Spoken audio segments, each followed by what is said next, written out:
What's up everyone? Today, Apple has released iOS 16.2 to developers and public beta testers, and in this video, I'll be showing you what is new inside of this update, why you may not want to update to the release candidate at all. On my iPhone 13, it came in at 5.11 gigabytes. And we also got an edition of About This Update. This basically is a changelog of iOS 16.2 in general, not the release candidate. Like we had freeform the entire time, but Apple is just mentioning it since this is what is going to say when you click on Learn More right here inside of the update. The build number for this update is 20C65. We were to go to settings and then general and then our about, and in our iOS version, 20C65.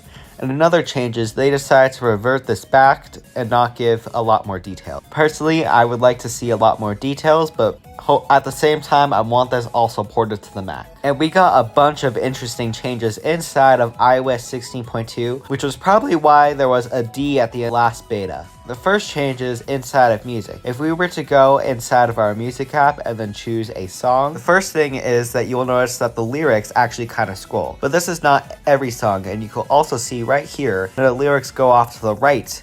This is because in this specific song, there is another singer right here. The reason why it is doing this is because of this brand new feature called Apple Music Sing. So basically, if we were to scroll all the way up right here, this would give us all the vocals, but if we were to put it down, this will minimize as much vocals as possible. I think what Apple is going to do is allow song producers to upload a version of their song without any vocals, so it will go all the way down then. But this is all using machine learning, so it makes sense why Apple does not want to have it go down all the way. Apple really wants a balance of quality over quantity, and Apple chose quality a little bit more. This will be really hard for Spotify to copy since Apple probably has been working on this for a pretty long time. They probably thought it was completely ready, and they added it to this RC build. Oh yeah, and the lyrics animation changed quite a bit. So now it goes up a little bit more like that, a little bit more jiggly. They're kind of like, and it's like perfect now. It's more like the Apple TV version now, which I really like a lot. If you're wondering what Apple Music Sing is supported on,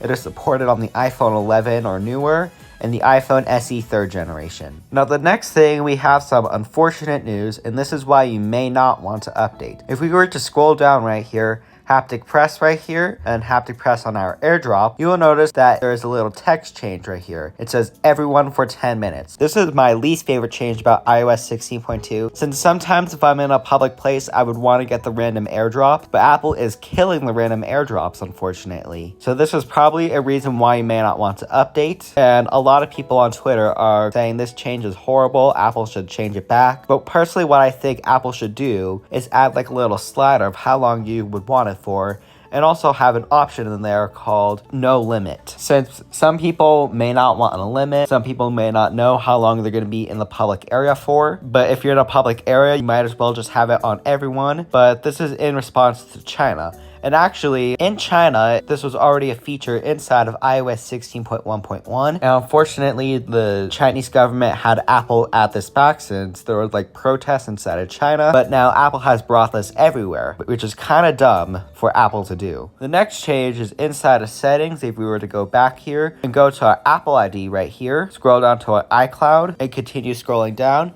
you will notice that there is a new feature called Advanced Data Protection. I used to think iCloud was encrypted, but I guess not. So iCloud is now encrypted, but it's turned off by default, and I'll explain why. So if we were to turn it on right here, okay, but it looks like I cannot do it right now since I reset this phone a lot. Basically, it just encrypts your data. You'll need like a key, and you can add a recovery contact if you forget that key or lose it. And basically, you're going to need that key if you were to log into a different device. And this is basically going to make this a lot harder for hackers, since this is like the only data Apple add to their servers. And now Apple will not be able to access these now at all once you turn this on. And this is something you might want to turn on, but sometimes if you're a careless person, not saying anyone is careless watching my videos, you may not want to turn this on. And they also added this account recovery thing, and you could also add your recovery key right here. This is a brand new feature for recovery keys. You can also add a recovery contact if you forget your passwords or stuff like that.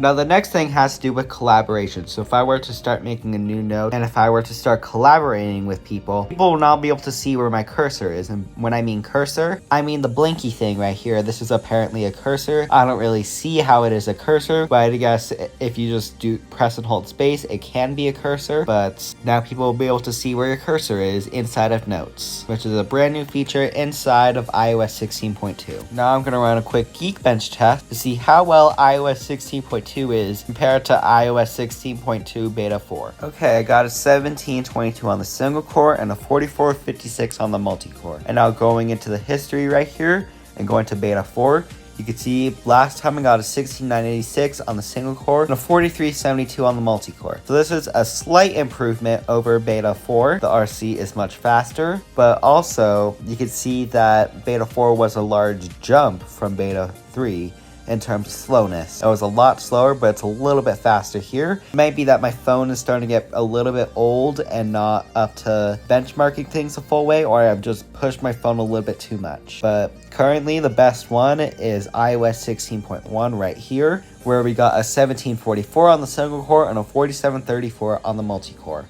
Now what is next for Apple? If we were to go into our calendar right here, I am going to predict iOS 16.2 will release to everyone here on the 12th, and this will also be when macOS 13.1 releases for everyone. And then I'm going to predict a beta within Tuesday to Friday. Now personally, I think Apple's going to release a beta on a Friday this time around, so I'll be able to go over it after my finals, as you can see right here, and then Christmas break, as you can see right there, and I'll be on break. Personally, I think this beta may not be one to update to, because I'm predicting that there won't be a beta on the week of the Christmas Eve right here. And there also won't be one on the week of Christmas and Christmas Eve, or on New Year's week. And the next beta will come out on the 9th or the 10th right here. So we'll get more into that once that actually happens. That is all I have to say about iOS 16.2 RC.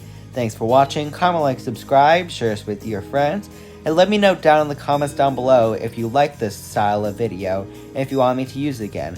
Personally, it makes it a lot easier, and hopefully you like it as well. And I'll see you in my next video. Bye!